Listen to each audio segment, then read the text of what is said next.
নমস্কার বন্ধুরা, বঙ্কুকে আপনাদের সবাইকে স্বাগত জানাই। আজকের রেসিপি হলো মালাই কোফতা কারি। এটা বানানো ভীষণ সহজ এবং খুব জলদি জলদি তৈরিও হয়ে যায়। খুব বেশি হ্যাপা নেই এটা বানানোর জন্য। তো চলুন দেখে নিই কীভাবে বানাবো। এখানে আমি 200 গ্রাম মতন পনির নিয়ে নিয়েছি। পনিরটাকে গ্রেটারে করে খুব ভালোভাবে গ্রেট করে নেব।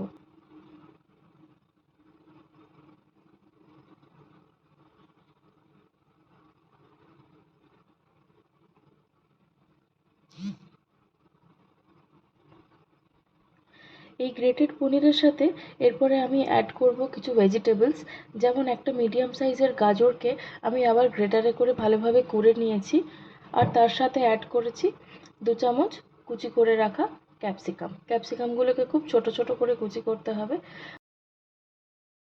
এতে মশলা হিসেবে আমি অ্যাড করেছি নুন, লঙ্কার গুঁড়ো, হাফ চামচ মতন গোলমরিচের গুঁড়ো আর 2 চামচ ময়দা। এখানে ময়দাটা আমি 2 টেবিল স্পুন দিয়েছি। এই যে মন্ডটা তৈরি হয়ে গেছে, এই মন্ডটাকে এবারে ভালো করে গোল গোল করে কোফতার আকারে গড়ে নেব। যে সবকটা কোফতাকে আমি এখানে তৈরি করে নিয়েছি। এবারে কড়াইয়ে তেল গরম করতে দেব।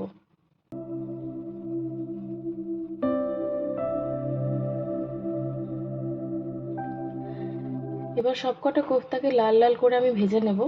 ভেজে তুলে আলাদা করে রেখে দেব। মোটামুটি 10 মিনিট মতন ফ্রাই করলেই উল্টে পাল্টে এগুলো এরকম কালার চলে আসবে। ফ্লেম একদম কমিয়ে রাখতে হবে, ফ্লেম যদি বেশি থাকে তাহলে কিন্তু পুড়ে যাবে।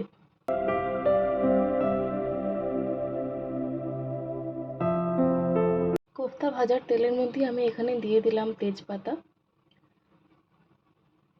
লাল মরিচ, তার সাথে দিয়ে দিলাম কয়েকটা গোলমরিচ, 2টো লবঙ্গ, এলাচ এবং 1 কুচি দারচিনি।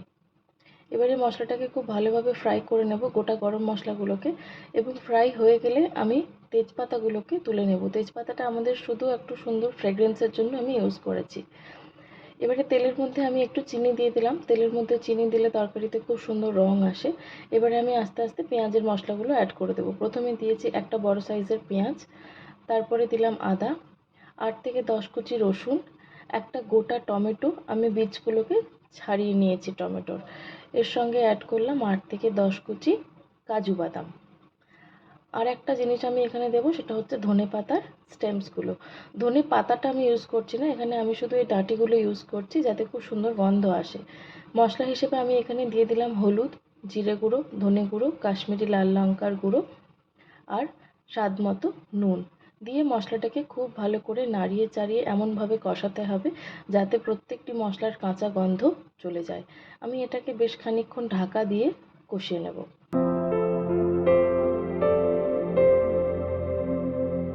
মোটামুটি 10 মিনিট মতন আমি কষিয়ে নিয়েছি। মশলাটা কষানো হয়ে গেলে আমি এটাকে একটা মিক্সারের মধ্যে ট্রান্সফার করে খুব ফাইন একটা পেস্ট তৈরি করে নেব। পেস্ট তৈরি হয়ে গেছে। এবারে আমি কড়াইয়ের মধ্যে অ্যাড করলাম 2 চামচ ঘি। এই ঘিয়ের মধ্যে দিয়ে দেব আবারও তেজপাতা, তার সঙ্গে দিয়ে দিলাম কাশ্মীরি লাল লঙ্কার গুঁড়ো, আর পেস্ট করে রাখা মশলাটা আমি এবারে এর মধ্যে ঢেলে দেব।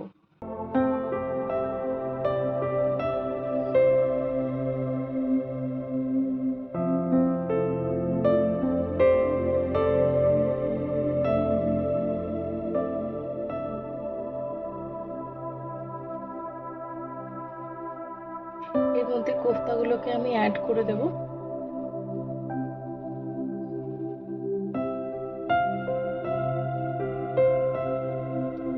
এই গ্রেভির মধ্যে কোফতাগুলোকে আমি নিয়ার অ্যাবাউট 10 মিনিট মতন ভালোভাবে ফুটিয়ে নেব।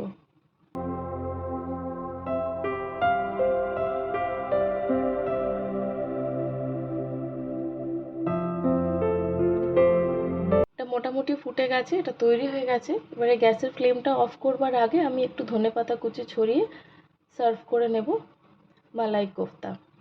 রুটি, পরোটা, জিরা রাইস, হোয়াইট রাইস যে কোনো কিছুর সাথে খুব ভালো যায়। আপনারা নিজেরা বানিয়ে দেখতে পারেন, এবং আমার রেসিপিটি যদি আপনাদের ভালো লাগে একটা লাইক করে দেবেন আর আমার চ্যানেলটাকে সাবস্ক্রাইব করে দেবেন।